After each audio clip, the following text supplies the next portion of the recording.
China has been bullying its neighbors for years, thanks to the size of its military and that sweet, sweet Chinese money. And now, its bullying is coming back to bite it.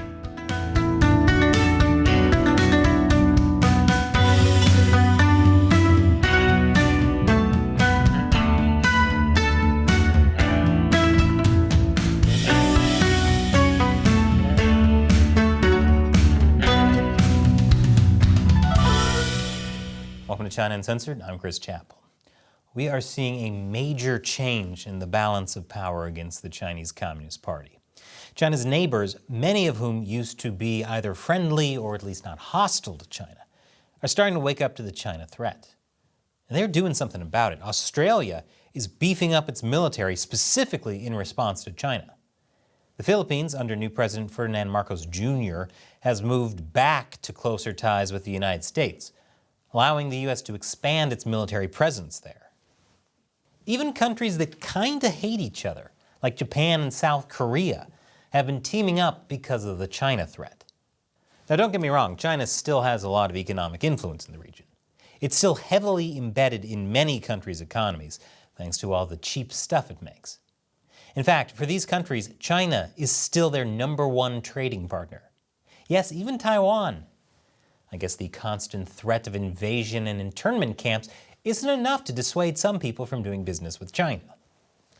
That's no longer enough to get many of them to kowtow to Beijing, or at least not like they used to. Let me use South Korea as an example. China is by far its largest trading partner. South Korea and China also share historical grievances with Japan over atrocities it committed before and during World War II. For example, in 2018, South Korea's Supreme Court ordered some Japanese businesses to compensate South Koreans they exploited for forced labor during World War II. There were also protests in South Korea about Japan's plan to release water in its Fukushima nuclear reactor into the ocean, though that might have been less about World War II and more about not wanting three-eyed fishes. And then there's the territorial disputes the two have had for decades. You might think that two large liberal democracies so close to each other would be on good terms, but for decades, that hasn't been the case. The Chinese Communist Party has definitely played up that wedge issue to keep South Korea and Japan from teaming up against China now. But after years of animosity between the two, South Korea and Japan are burying the hatchet. Mainly because if they don't, this hatchet might bury them. Get what I mean?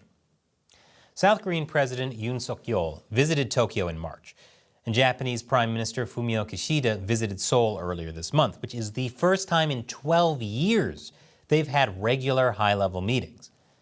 They've also agreed to share more intelligence with each other. And Yoon said that he was open to Japan joining an intelligence sharing agreement he recently made with the U.S. That pact gives South Korea real-time access to intel about North Korea's missile launches and a say in how the U.S. responds. China hates that kind of thing. Why? Well, why do you think China was so upset about the THAAD missile defense system the U.S. installed to help counter North Korea?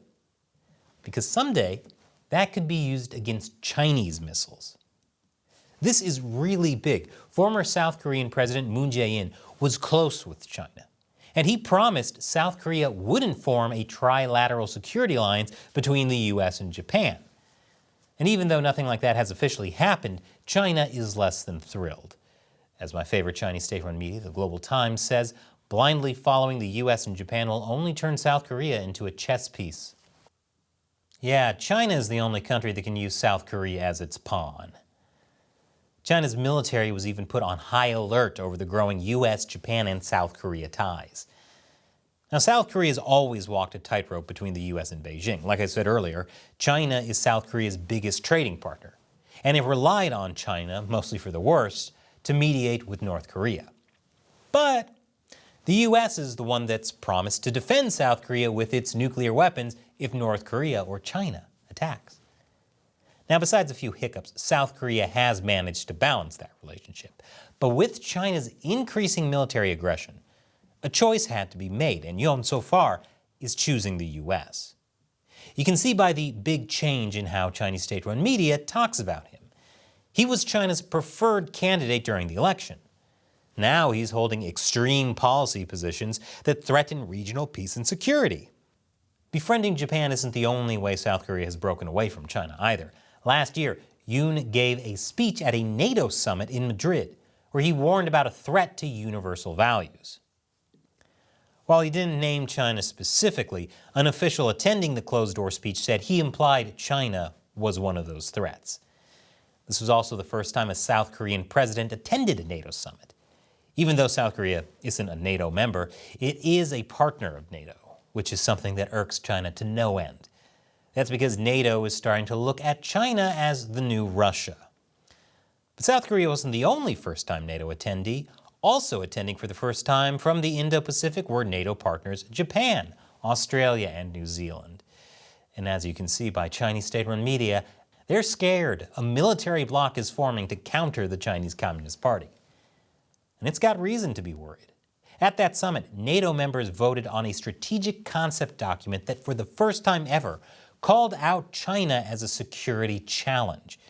It said China's stated ambitions and coercive policies challenge our interests, security, and values. Challenge our interests, security, and values. I think that's probably the understatement of the year. China has a full assault on all of those. Doesn't just end there, though. Now the U.S. says NATO plus the 4 nations will agree to create a roadmap for expanded cooperation. Speaking of NATO, Japan has further angered China by asking NATO for a liaison office to be set up in Tokyo. Nikkei Asia, which broke the story, said it was because of increased aggression from China and Russia's war in Ukraine. China's ambassador to the Korean Peninsula warned on Twitter that this would stoke camp confrontation, which is probably the wrong message to send if China doesn't want all the Indo-Pacific countries joining NATO. After all, one of Russia's reasons for invading Ukraine was to keep NATO from expanding on its border. Now that it's invaded Ukraine, its border with NATO is twice as long as it was before. And China has definitely never threatened to invade any other countries, certainly has no border conflicts with any other countries, and definitely no trade wars, or cases where it just shot missiles at its neighbors for no reason. No, according to China, NATO's continual eastward expansion in the Asia-Pacific attempts to destroy regional peace and stability. Yes, it's NATO that's threatening to make the oh-so-peaceful Asia-Pacific less peaceful. But as I said, it's not just South Korea and Japan that are teaming up to fight China. Other countries are preparing for confrontation as well. I'll tell you more after the break. Welcome back. Thanks to China's aggression in the Indo-Pacific, China is pushing America's Asian allies closer together. I mentioned how South Korea and Japan are bearing the hatchet. Well, South Korea appears to be rethinking its relationship with Taiwan as well.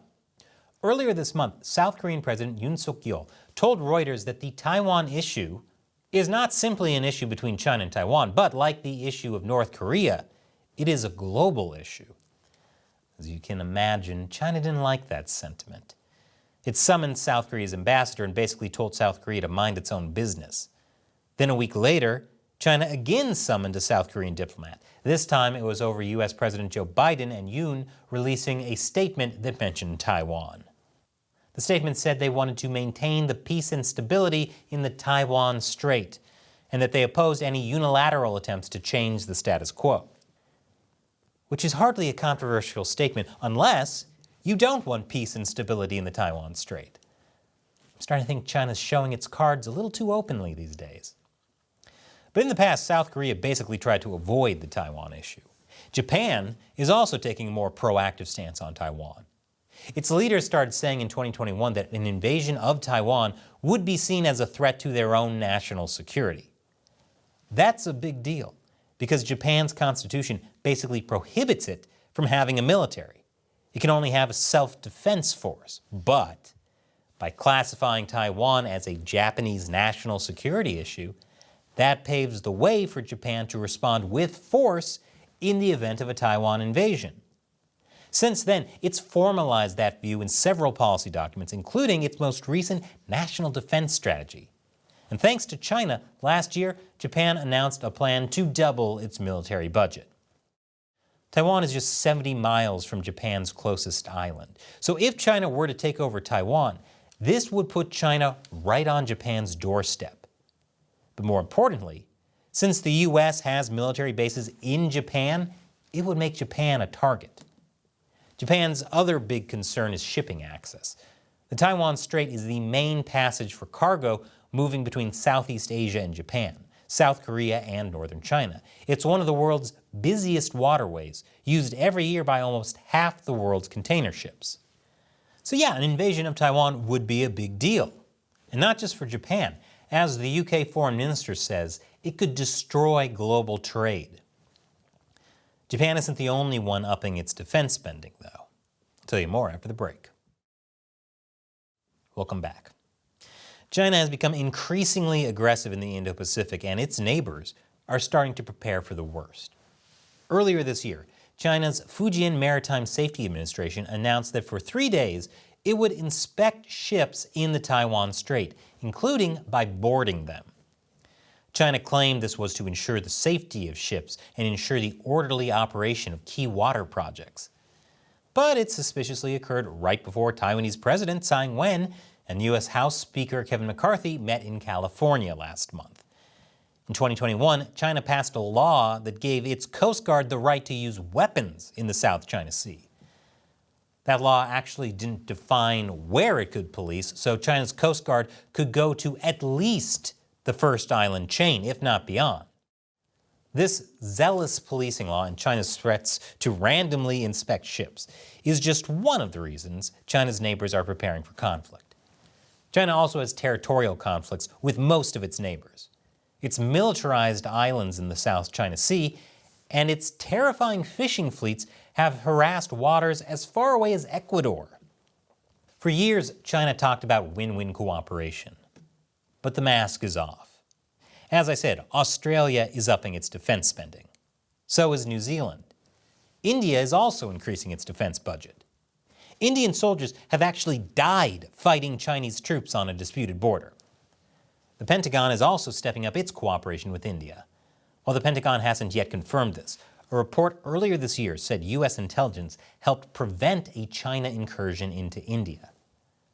Now, all of this is a good sign. But what none of these countries seem to be taking seriously is how much leverage China still has over them economically. As I said, China is their biggest trading partner. That is their Achilles heel. Even the U.S. is so dependent on trade with China that the Biden administration only wants to de-risk from China, not decouple. South Korea still pledges closer ties. So does Japan, and Australia, and New Zealand, and even Taiwan. Because apparently, just threatening to kill you is not enough to turn people off Chinese money. And this show would not exist without support from viewers like you. YouTube frequently demonetizes, suppresses, and secretly unsubscribes people from this channel. Join what I call the China Uncensored 50-cent army by joining the show on the crowdfunding website Patreon. That's patreon.com/China Uncensored. You'll get a bunch of cool perks, including the ability to ask me questions I'll answer on the show. And today's question comes from David Michael White. Chris, what is the celebration plan once the channel reaches 2 million subscribers? Excellent question, David. Unfortunately, I was just talking to someone who said they've been unsubscribed 3 times from the show. That's YouTube secretly unsubscribing him. I hear that from people all the time. Not only is YouTube actively unsubscribing people, they aren't letting subscribers know about new episodes, even if they have the notification bell turned on. For some reason, YouTube is doing everything it can to stop China Uncensored from growing. So I don't know when we'll even make it to 2 million subscribers. But the great thing about contributing to the show on Patreon, besides being the main thing keeping the lights on here at China Uncensored, is Patreon will notify you every time a new episode comes out. You'll never miss one because YouTube didn't tell you. So join up on patreon.com/China Uncensored. All it takes is $1 an episode, or you can set a monthly limit. But take a moment and make sure you're still subscribed on YouTube. Best to do that regularly. Thanks for your question and your longtime support, David. And thank you for watching. Once again, I'm Chris Chappell. See you next time.